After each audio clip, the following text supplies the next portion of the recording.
तो दोस्तों इस वीडियो में हम बात करने वाले हैं आईटी सेक्टर के बारे में। और देखिए आईटी सेक्टर के रिगार्डिंग एक रिपोर्ट यहाँ पर मैं पढ़ रहा था।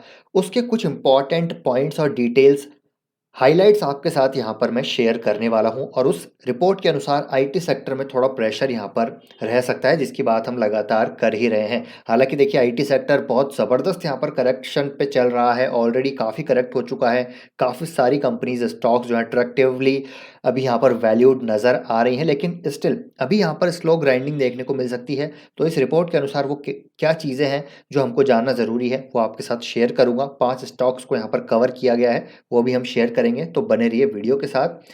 तो सबसे पहले हम यहाँ पर बात करते हैं इस रिपोर्ट के कुछ इंपॉर्टेंट पॉइंट्स की, और डिमांड की हम यहाँ पर बात करेंगे, किस प्रकार की डिमांड अभी हमको देखने को मिल रही है। तो देखिए डिमांड एंड हेडकाउंट एडिशन का जो आउटलुक है हाइपर स्केलर्स की तरफ से, वो यहाँ पर जो है शोकेस किया गया है। जो कमेंट्री है वो यहाँ पर कंसोलिडेट की गई है। तो AWS की बात करें, अमेजॉन वेब सर्विस दुनिया का एक one of the biggest cloud platform provider है, हम सभी को पता है।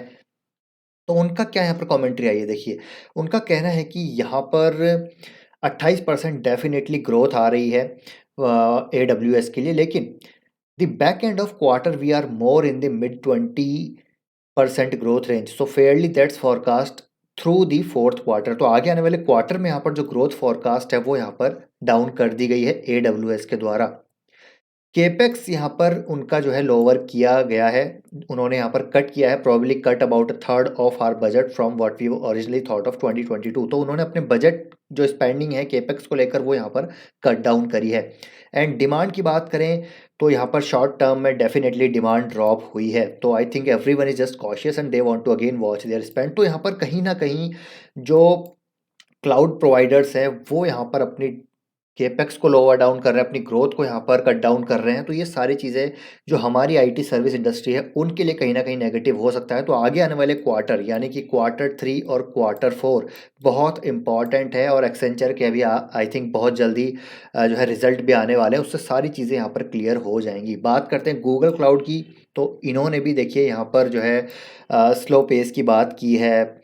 Customers are taking longer to decide, committed to deals with shorter terms और स्मॉलर डील साइज। तो कहीं ना कहीं जो स्टेटमेंट्स है, जो कमेंट्री आ रही है वो यहाँ पर थोड़ी सी आप कह सकते हैं कि बियरिश साइड में ही आ रही है। जो मैक्रो इन्वायरमेंट्स है वो यहाँ पर वीक नज़र आ रहे हैं। अगर मैं अज्योर की बात करूँ तो आप देखिए यहाँ पर अज्योर में भी देखेंगे कि सीक्वेंशियली यहाँ पर लोअर डाउन की जा चुकी है ग्रोथ एक्सपेक्टेशंस, और हेड काउंट ग्रोथ भी यहाँ पर मिनिमल बताई जा रही है आगे आने वाले क्वार्टर्स में भी। तो अगेन जितने भी यहाँ पर क्लाइंट्स हैं हमारी आईटी सर्विस कंपनीज के, वो यहाँ पर कहीं ना कहीं बियरिश सिग्नल्स दे रही हैं, जो कि आगे आने वाले क्वार्टर्स में हमको डेफिनेटली देखने को मिल सकते हैं। अब बात करते हैं यहाँ पर हमारी आईटी सर्विस जो सास कंपनीज हैं, जो बेसिकली आईटी सर्विसेज कंपनीज हैं, जो सास वेंडर्स हैं, क्लाउड वेंडर्स जो हैं। सेल्स फोर्स की बात की जाए तो सेल्स फोर्स ने भी यहाँ पर बोल दिया कि भैया काफ़ी अनप्रिडिक्टेबल मैक्रो इन्वायरमेंट है, तो यहाँ पर रेवेन्यू गाइडेंस देना बहुत ही प्रीमेच्योर होगा। तो वो भी गाइडेंस यहाँ पर नहीं दे रहे हैं। तो उन्होंने भी यहाँ पर जो ग्रोथ फोरकास्ट है उसको यहाँ पर कहीं ना कहीं बियरिश वे में ही यहाँ पर टैकल किया है। वर्क डे की बात करें तो they are also facing uncertainty, scrutinising pipeline की स्क्रूटनिंग हो रही है, गोइंग फॉरवर्ड हो सकती है। Increased scrutiny certain sales cycle. Snowflake की बात की जाए तो देखिए they are believing taking a more conservative approach and is responsible as we resource plan for Q4। तो ये सारी चीज़ें मैं आपको क्यों बता रहा हूँ, इसलिए बता रहा हूँ क्योंकि अगर आप अभी सोच रहे हैं कि अगर आप लमसम लगाने की सोच रहे हैं आईटी सेक्टर में, क्योंकि डेफिनेटली काफ़ी सारे स्टॉक्स काफ़ी अच्छे करेक्ट हो चुके हैं, तो लमसम लगाने की आप सोच रहे हैं तो थोड़ा सा आपको SIP वे में वहाँ पर जाना चाहिए। तो इस रिपोर्ट से यहाँ पर हमको देखने को मिल रहा है। यहाँ पर हम बिल्कुल डिटेल में समझना चाह रहे हैं कि इंडस्ट्री लेवल पे क्या हो रहा है। ऐसा नहीं है कि यहाँ पर मैं आपको टारगेट बता रहा हूँ, यहाँ पर मैं आपको जो है लेवल्स बता रहा हूँ, ऐसा नहीं है। हम यहाँ पर इंडस्ट्री में क्या चल रहा है वो समझने की कोशिश कर रहे हैं। देखिए एटलेसियन की बात करें तो ये भी they see as slowing in the rate of paid user growth from existing customers, decrease in the rate of free instances converting to paid plans. तो ये सारी चीज़ें हैं। डेफिनेटली अभी यहाँ पर हो सकता है इन्फ्लेशन कम हो रहा है, उसकी वजह से जो इंटरेस्ट रेट है वो अब हमको कम हाइक होती हुई देखने को मिले, लेकिन स्टिल जो Q3 और Q4 है वो बहुत इंपॉर्टेंट यहाँ पर देखने को मिलने वाले हैं।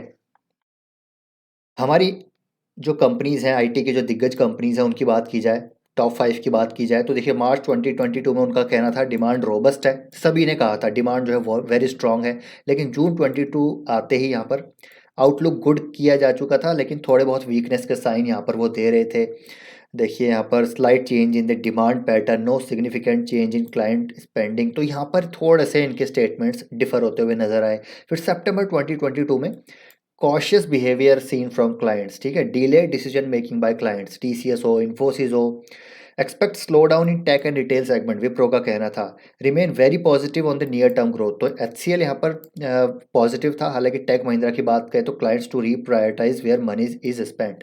तो ये सारी चीज़ें देखिए धीरे धीरे यहाँ पर स्टेटमेंट्स और कमेंट्री लगातार चेंज हो रही है, तो काफ़ी इंपॉर्टेंट है Q3 Q4, इसलिए आपको थोड़ा यहाँ पर कॉशस रहने की रिक्वायरमेंट है। अब यहाँ पर अगर मैं टारगेट्स की बात करूँ इन 5 कंपनीज़ की, तो आप देखिए क्या दिए गए हैं। टीसीएस के होल्ड की रेटिंग दी गई है, इन्फोसिस को होल्ड की रेटिंग दी गई है, विप्रो को बाय, एचसीएल टेक को होल्ड, और टेक महिंद्रा ओनली यहाँ पर कंपनी जिसको सेल की रेटिंग यहाँ पर दी गई है।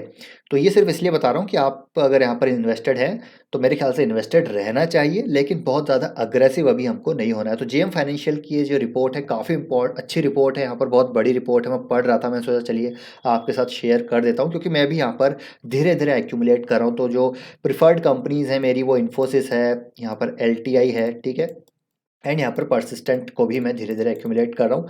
बाकी देखिए और भी कंपनीज़ हैं, विप्रो भी यहाँ पर जो अच्छे वैल्यूशन पे आ चुकी हैं, वो मुझे लग रहा है विप्रो और एचसीएल आ चुकी है, तो यहाँ पर अपसाइड पोटेंशियल काफ़ी अच्छे नज़र आ रहे हैं। बाकी हो सकता है यहाँ पर स्लो ग्राइंडिंग हमको देखने को मिले, कंसोलिडेशन में आईटी सेक्टर चला जाए अगले 2-3 क्वार्टर के लिए, लेकिन उसके बाद यहाँ पर अप ट्रेंड शुरू होता हुआ नज़र आ सकता है, जब यहाँ पर रेट हाइक होना बिल्कुल बंद हो जाएंगी और रेट को यहाँ पर जो है वापस से जो है रेट का जो फ़ायदा है, ये जो स्लोट जो कट होगा, जो इंटरेस्ट रेट में कट होगा, उसकी वजह से यहाँ पर आईटी सेक्टर में ये चीज़ें हमको डिस्काउंट होती हुई देखने को मिलेंगी और स्टॉक के प्राइस ऊपर जाते हुए देखने को मिलेंगे। तो ये रिपोर्ट काफ़ी अच्छी है, हो सका तो मैं आपको उसका लिंक प्रोवाइड कराऊंगा। तो आई होप दोस्तों वीडियो इन्फॉर्मेटिव लगा होगा, वीडियो पसंद आए तो वीडियो को लाइक कीजिए, शेयर कीजिए। अगर आपके यहाँ पर कुछ क्वेश्चन है, डाउट्स है, कमेंट बॉक्स में ज़रूर पूछ सकते हैं, और आपका ओपिनियन भी ज़रूर शेयर कीजिएगा कि आईटी सेक्टर में भी आपको क्या लग रहा है, क्या हमको अभी यहाँ पर बाइंग करनी चाहिए अग्रेसिवली, या फिर एसआईपी वे में ही जाना चाहिए, या फिर अभी सेल करना चाहिए। आपको क्या लगता है कमेंट करके बताइएगा। मिलते हैं नेक्स्ट वीडियो में, till then take care, bye bye.